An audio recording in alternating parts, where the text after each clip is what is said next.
Well, without further ado, enough of the introductions. Let's jump into our first panelist, Colleen Schell. Colleen, welcome. Colleen is a amazing speaking coach. She is the founder and CEO of Fab X, and she takes people through an entire program of helping them to craft their stories and claim the stage with the utmost authenticity and power.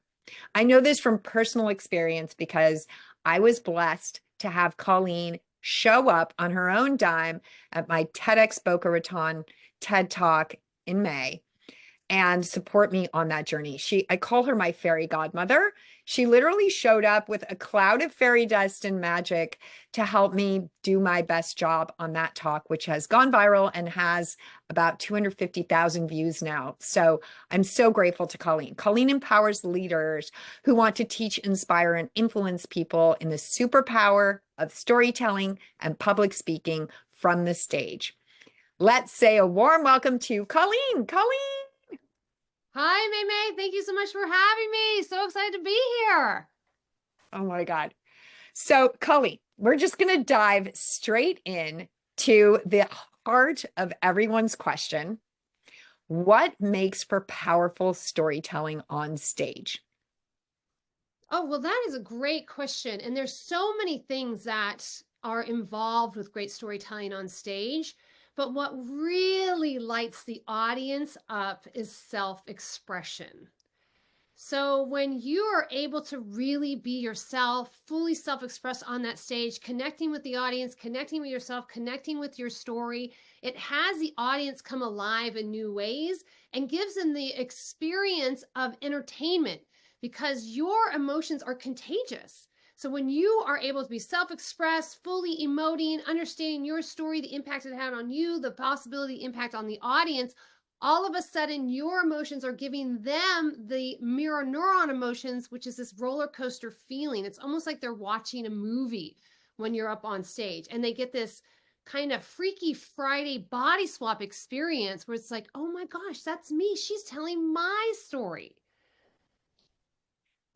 I love that. Tell me a story of when you saw that happen, that Freaky Friday experience. Like, give me an example of what was the story being told and how it impacted the audience. It could be yours or one of your clients.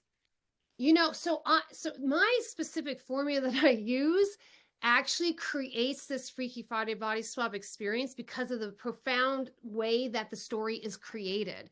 So you can choose any one of my speakers and have that feeling, but especially when something that is resonating with you actually feels like you that they went through the same experience. And it's this human phenomenon of understanding that we all deal with very similar themes in life. Though the scenes might be different, the themes are the same. So when I watch my speakers get on stage and tell their stories, I am immediately, and I've heard the stories so many times because I'm coaching them on the stories and how to get on stage. And I've heard them hundreds of times. And still, when they hit that stage and are self-expressed, their tears come through my eyes. And I'm so enthralled with the story. And it's like, oh my gosh, this could be me. I remember one time a woman who was also in advertising. So I was suited and booted, corner office, executive in advertising for many years in my life. And, I, realized that I didn't want to sell any more shoes or Microsoft products or whatever it was, Coca-Cola products. And I wanted to do something different. And the journey that it took me on and the courage I had to face myself daily by, killing off that identity of, global business director, blah, blah, blah, whatever it was. And so, other people share that story and the journey that they went on to elevate their own life. And I see myself in them. And because I see myself in them, I can then take the genius and the wisdom and the genius that they've embodied, and it kind of puts a seed inside of me. I would love to hear a story from your course, FabX, of one of your clients, how they showed up, someone who maybe showed up like timid and not sure what their story was, and how they claim their story and the impact that that had on their life. Beautiful. So I will tell you, and I know that you know this, but I'm just going to repeat it just so that everybody else knows it, just so that when people are watching this, they get it. Everybody has a profound story of life and wisdom they earned and learned the hard way. And when you've gone through these valleys of death, these fire swamps, and you've come on the other side, you have learned something that you can actually gift to somebody else as they're dealing with their journey. You never want to save people from their valleys of death or the fire swamps, because that's when they get to learn and grow, know themselves as powerful. But if you can give them a light that they can use and put in their pocket along the way, now all of a sudden they feel like they're not alone, so that they feel like they actually can go through this valley of death and actually come out the other side. So there was a woman named Courtney who, she knew she had a powerful story, but she just didn't know how to share it. And she could share it, but it would take on and on and on and on and on and on and on and on. And she didn't know what parts to share. And so I was able to work with her through the FabX storytelling formula and create a powerful, pithy, profound 10-minute story. And she got on that stage.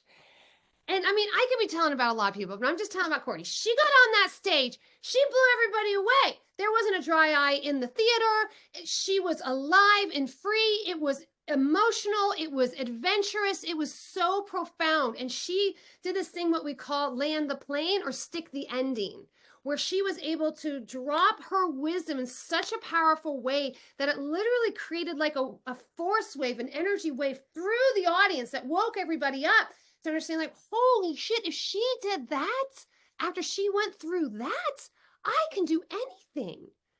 And then it just unlocked her voice and who she was. And then she started hitting social media. She started doing her own business. She made $200,000 in 6 months. It was like extraordinary because she started using her voice and had the confidence to do so. And it wasn't like, oh my God, this is so great, it just went from here to here. She still had to navigate, right? She still had to deal with herself. But because she got on stage and shared her story, she had a confidence beyond confidence that she didn't have before. That even when things dipped down, she knew that she could get back up, that she could deal with this challenge, this, texture in her life. Amazing.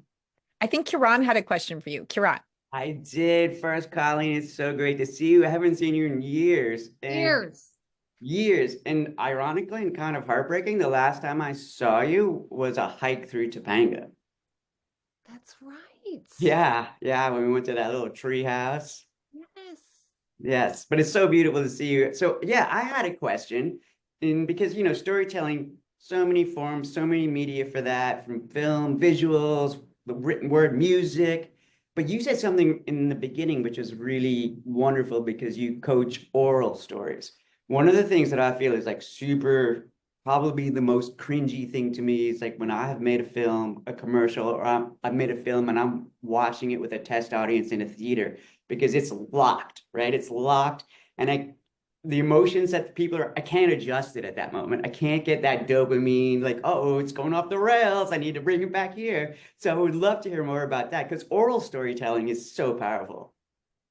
Yeah, for sure. So, I mean, one of the things about the stage, and when you become a master at the stage and speaking and really being your authentic self on that stage, you have a chance to feel into the energy of the audience. And you can then understand, like, oh, this needs a little bit more excitement, or I need to slow down and capture people in a more profound moment here. And so with you, of course, with film, it's in the can. I hear what you're saying. It's in the can. It's like, oh, this is it. They better like it. But the tenderness of showing your art and showing up for yourself and putting it out, it's almost like on the altar of your heart, saying, oh, love this with me. I did this for you. And so, dealing with that tenderness is so key. One of the things that I talk about with my students is the vulnerability hangover. That the next day there's a lot of times because we're so high and so like dopamine running through us, and the next day that can drop and we could be like, oh my gosh, what did I just do? I just put myself out there. Did anyone even like it? We kind of get amnesia. We forget everyone hugging us, crying in our arms, and we're like, we forget all of it. And so really tending to yourself is self-care when you are the one, the artist, giving and putting your stuff out there on the altar of your heart, and realizing that's a part of it. And it's okay. It's okay. And then understanding, okay, what do I need when I'm in a vulnerability hangover? Okay, I'm going to go ahead and just make sure that I have a breakfast with friends the next morning. So I wake up and I'm going to breakfast with friends, and their task is just to tell me how freaking great I am and how amazing it was. And that's it. Or, you know, I'm going to do a spa day, or I'm going to, you know, make sure I nourish myself, or I'm going to go on a hike, you know, whatever that is, just making sure that that is a part of the process of creativity. And it's normal and it's fine. And I don't know if we ever get over that, especially if we're doing something that matters to us, especially that. I love that metaphor that you just put out, the altar of your heart. That's really powerful, because it is that vulnerability, and sometimes, you know, can be like complete disaster, because it's gonna be at times, and other times it's a success, and that's such a supreme feeling. But what you're saying is about that vulnerability, which is really powerful. Yeah. Where'd you come up with that metaphor? I made it up. It's something that I made up. I made up this idea that, well, I have students go through a meditation and visualization where they enter the chambers of their heart and they find the altar of their heart, and they find, what do they want to place on the altar of their heart? What's there that's no longer supposed to be there? How are you putting the courage to share your truth on the altar of your heart? What is the thing that you can put on there and understand? So I often tell them, when you're walking on the stage, consider you're walking on the altar of your heart to share yourself with people. So so I'm just curious, because obviously every story has a structure, whether it's on the page or the screen. So when you are coaching people who are doing keynotes, or people are going on stage, do you talk about a formula or a structure that they sort of design, or you design with them? Yes. So FabX storytelling is a very specific way of storytelling. It's not the only way to storytelling. I'm not even saying it's the best way of storytelling. It's pretty freaking good. I mean, it is consistent. It is, you can rely on it to make an emotional connection with the audience. Predictable. So I do have a formula, and it just works. It's just the formula that wins over any audience at any time. And so my genius is storytelling, and I help keynotes, TEDx speakers, you know, luminaries, industry leaders, thought leaders, help them really cultivate their story. So some people have been speaking for many, many, many years, but they realize, oh my gosh, I'm not leaning on story very much. How do I actually create a powerful story inside of my teaching? So I'm not only an expert, but a visionary. And this is what storytelling does. When you on stage and you tell a story, people get motivated, inspired. Information, you know, it's fine, but you know, we can find it online. It's like they want to hear, how is this, you know, how's it impacted you? Who are you? What have you learned? How can you share your wisdom? Yeah, and I forget the freaking question. So that's, was there anything else about You that? answered it. Okay, I have one more question for you, Colleen, and then we're going to get into how we can find you, et cetera, which is, what about stage fright? I mean, I have to ask the question, right? Especially given that what we do is we help people write books, which is very different. It's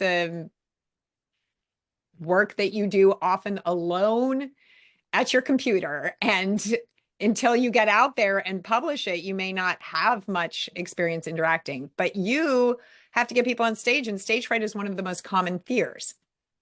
Yes, that is true. So people, you know, people say that they'd rather be in the casket than doing the eulogy.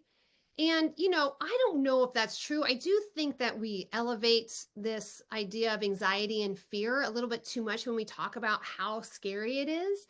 But I do know that it seems like, from some of the, you know, studies and information I've read, that this could be a kind of thing that we have in our genes, because when we popped out of the tribe and said something that was different from the tribe, we could get kicked out of the tribe and die. So it's that natural feeling of like, am I safe here? And this is where they say that comes from. And it makes sense to me. But I will tell you that when you unlock your authentic self, and when you see speaking as a service, and that everyone in the audience is there for you just to love them up, all that anxiety and concern kind of falls away, because it doesn't matter if you're perfect. It doesn't matter even if you're good. It matters how much you care and how you use this as a service. I often tell my students, it's not about perfection, it's about connection.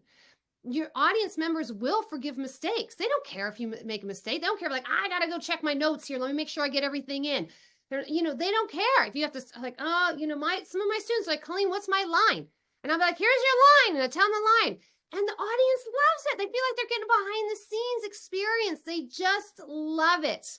Because, with the storytelling formula, they'll forgive mistakes, but they won't forgive boring. So you just can't be boring. You have to make sure that you're capturing that audience. And again, when you take it off of you and you think to yourself, okay, creatively and curiously, how do I capture my audience? How do I have them like by the palm of my hands? How do I make them feel? And you're just focusing on them, sharing love, sharing experience, sharing wisdom, sharing emotions. And then that fear of speaking, and you can see it in my speakers. The fear of speaking when you walk out is like, and then all of a sudden you start speaking because you know your shit because you've been practicing. Practice is key. You have to practice. You have to practice. Practice is tender, but it's key. Within 30 seconds to a minute, I can see my students, my speakers switch. You can see that they're getting the power that they have now on the stage. And then trying to get them off the stage is like so hard. I'm like, come on, we got other people who need to talk. You got to get off the stage. Because it's just that switch when they start, they take the attention off themselves and they put it onto the audience, which I teach them to do, which is very easy. It's not hard. And we practice doing it. Then all of a sudden it's like they come alive, and it's phenomenal. It's phenomenal. Love that. Well, you have shared so much with us today. I wish we could keep talking for hours, but we got to keep moving along. And I just wanted you to tell everybody where we can find you. How can we sign up for your speaking course? And let's get some of Colleen Mojo for you, because Colleen was my fairy godmother at my TEDx. She's amazing. She's incredible. And anybody who wants to be a public speaker should get in on some of this action. So great. Thank you so much, sweetheart. So there's a couple opportunities that I am doing right in 2025, which include an online summit, storytelling summit, where you can come on and step into what does it look like to be an influencer and a thought leader in your industry by using your story and your wisdom. This is personal stories that you get to glean and excavate from you to understand, like, oh my gosh, this is what I dealt with, and this is the wisdom I get to now share. And they're in the FabX online storytelling training and summit. There's 2 ways to participate. You can just audit it, learn your story, or you can become a featured speaker on the summit and get some time with me. Then that's happening actually February, March. Then in May, I'm actually having my flagship program, which is 8 weeks online storytelling training, 8 days speaking training, and then I put you on stage. People call this TEDx with a heart and soul.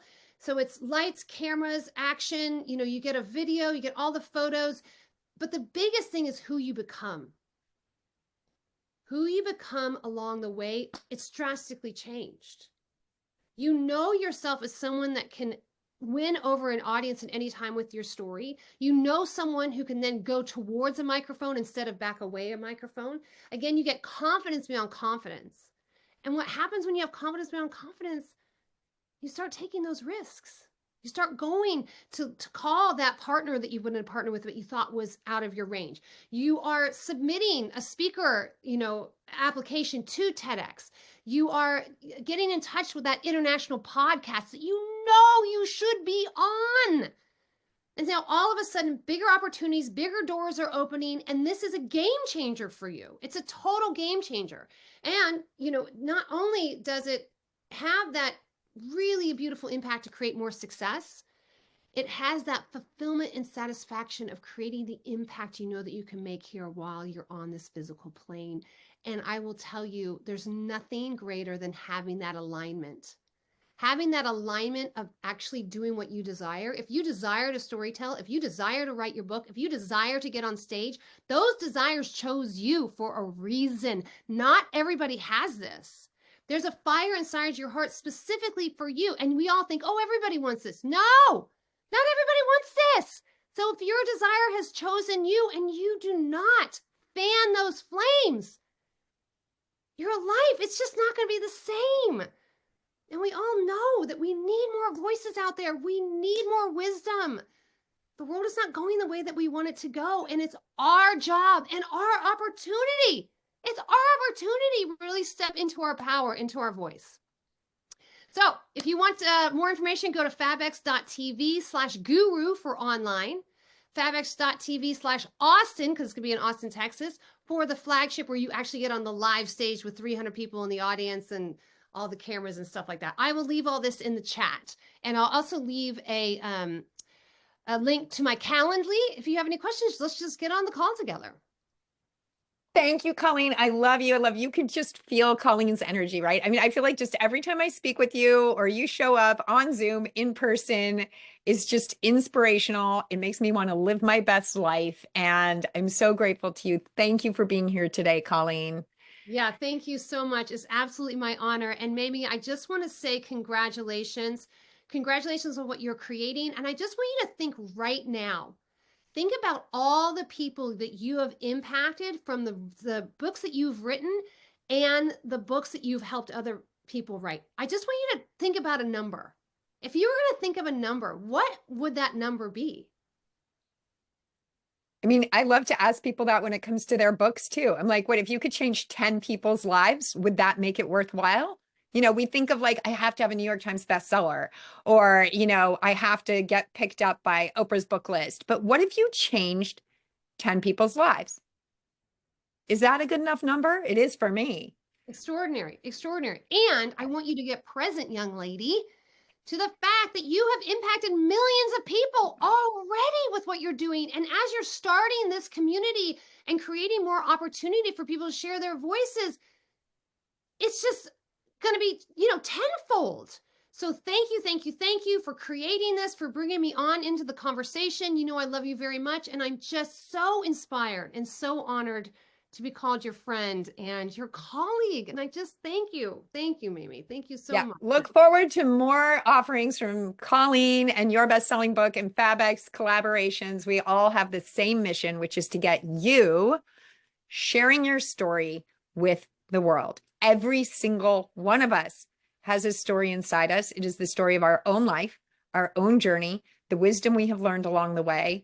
And there are guaranteed people out there who need to hear your story from you at this moment. You may think this story has been told a million times before, or there are a billion books out there, or there have been a million TED Talks, and there's so much competition and so much noise. But there are people out there who need to hear your story from you in this moment, in a book, on the stage.